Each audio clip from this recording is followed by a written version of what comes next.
Batman ആർക്കം സീരീസാണ് ഒരു perfectly balanced game play and story elements ഉള്ള super hero game series ആയിട്ട് കണ്ടുവന്നത്. അതിലെ കോമ്പാറ്റ് ആൻഡ് മെക്കാനിക്സ് അത്രയും ശ്രദ്ധ നേടിയതായിരുന്നു. ഇതിൽ നിന്ന് ഇൻസ്പിറേഷൻ എടുത്ത് തന്നെയായിരുന്നു സ്പൈഡർമാനിൽ ഇൻസോംനിയാക് ഗെയിംസ് യൂസ് ചെയ്തിട്ടുണ്ടാവുക. കോമ്പാറ്റൊക്കെ ഫസ്റ്റ് ഗെയിം പ്ലേ റിവ്യൂവിൽ വന്നപ്പോൾ തന്നെ ആർക്കം സീരീസിന് സിമിലർ ആണെന്ന് എല്ലാവരും ശ്രദ്ധിച്ചതായിരുന്നു. അത്രയും പോപ്പുലർ ഫ്രാഞ്ചൈസിൽ നിന്ന് ഇൻസ്പയർ ചെയ്തിട്ടും അതെങ്ങനെ വർക്കൗട്ടായി? ബാറ്റ്മാൻ ആൻഡ് സ്പൈഡർമാൻ ഈ രണ്ട് ക്യാരക്ടേഴ്സും നോക്കിൽ പോളിസിയുള്ള ക്യാരക്ടേഴ്സ് ആണെന്ന് നമ്മൾക്കറിയാം. ഈ കോമ്പാറ്റ് സ്പൈഡർമാനിൽ വർക്കാവാൻ അതും ഒരു റീസൺ ആണെന്ന് തന്നെ പറയാം. ഓൾസോ അവർ സ്പൈഡർമാൻ്റെ എബിലിറ്റീസിനേറ്റ രീതിയിൽ കുറേ ചേഞ്ചസ് കൊണ്ടുവന്നിട്ടുണ്ടാവും. സ്പൈഡർമാൻ എന്ന ക്യാരക്ടറിനെ നമ്മൾ കണ്ടത് രണ്ട് രീതിയിലാണ്.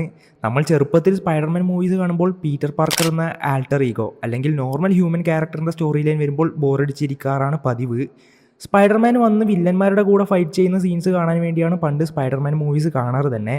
പക്ഷേ ഇപ്പോൾ നമ്മൾ ആ മൂവീസൊക്കെ കാണുമ്പോൾ സ്പൈഡർമാൻ എന്നതിനേക്കാളും ഫോക്കസ് പീറ്റർ പാർക്കറിനോടായിരിക്കും.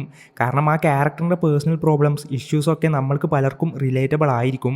നല്ല ജോബില്ലാത്തത്, കയ്യിൽ പൈസ ഇല്ലാത്തത്, ഒരു പെണ്ണ് 10 പ്രാവശ്യം വെച്ചിട്ട് പോയിട്ടും പിന്നെയും അവളുടെ ബാക്കിലോട്ട് തന്നെ പോവുക, ഒറ്റക്ക് സഫർ ചെയ്യുന്നത്, ഈവൻ ലാസ്റ്റ് വന്ന നോവേ ഹോമിൽ പോലും പീറ്റർ പാർക്കറിൻ്റെ ഫ്രണ്ട്സ്, ഫാമിലി, ഗേൾ ഫ്രണ്ട് എല്ലാവരെയും നഷ്ടപ്പെട്ട് ഒറ്റക്കുള്ള ജീവിതം തുടങ്ങുന്നത് പോലെ പീറ്റർ പാർക്കർ എന്ന ക്യാരക്ടറിന് കുറേ എലമെൻറ്റ്സ് ഉണ്ട്.